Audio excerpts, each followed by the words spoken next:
The biggest problem we have is a problem which is actually a philosophical one in a way.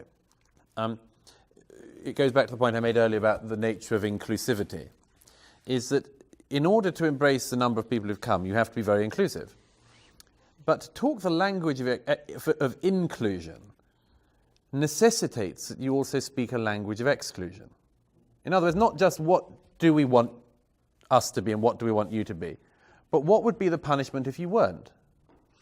And this, I don't have the answer to this, but I always put it out to European politicians to think about, because very few of them do. The current deal with people of the kind that you're describing is that we say, you should be like us. And then they say, well, we don't want to be like you. And we say, well, you should. And they say, well, what are you going to do about it? And we say, nothing.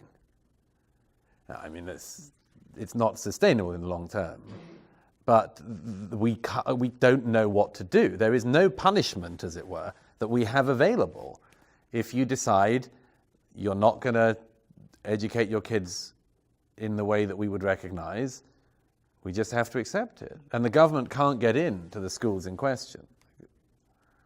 It's a very, very big concern.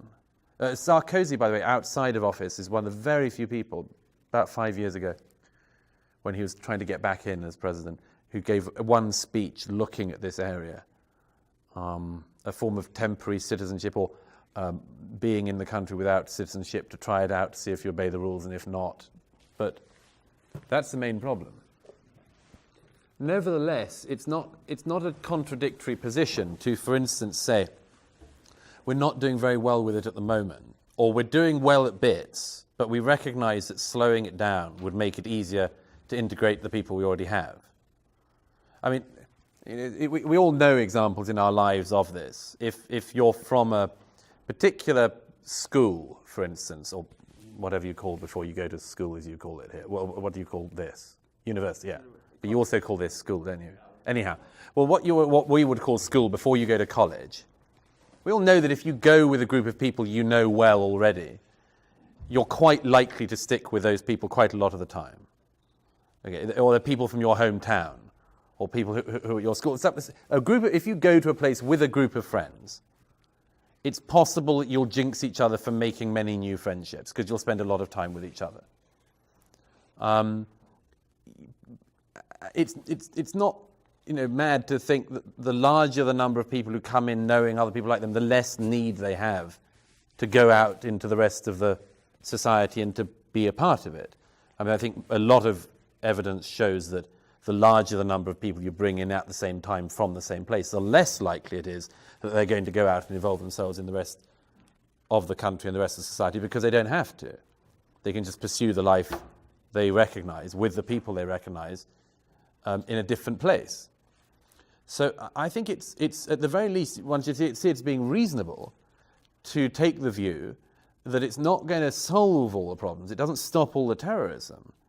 But that if you have a challenge, let's say, it doesn't make a lot of sense to, for instance, ramp up the migration within which the challenge exists. And I mean, it seems obvious to me, and I think it seems obvious to most of the public, but of course, I mean, you have all these other challenges ahead of you still. But I mean, we are very, very, very, very bad in this country, as in mine, of really knowing even which questions to ask and what, the most basic things we don't do anymore, in terms of background check, in terms of, we always have these dreams that there are people in our society who really know what they're doing. I'm afraid the more you learn, the less you believe that. It's a very good question. I have at the end of my book, my publisher said to me, you must write a chapter about how to get out of this situation and make sure you don't entirely depress your readers. I said, look, I'll do what I can. And I wrote a chapter on what I said, what we could do. And then I wrote a chapter saying what I think we will nevertheless do. And there are some things, some fairly specific things. They basically come down to two things. One is, I say, it's to slow the flow. You don't need to say there's a ban or a moratorium on immigration, but slow the flow. You can't. It's very, very unlikely that a country like Sweden holds together in a decent way if you kept 2015 levels of immigration up. So you slow down the flow.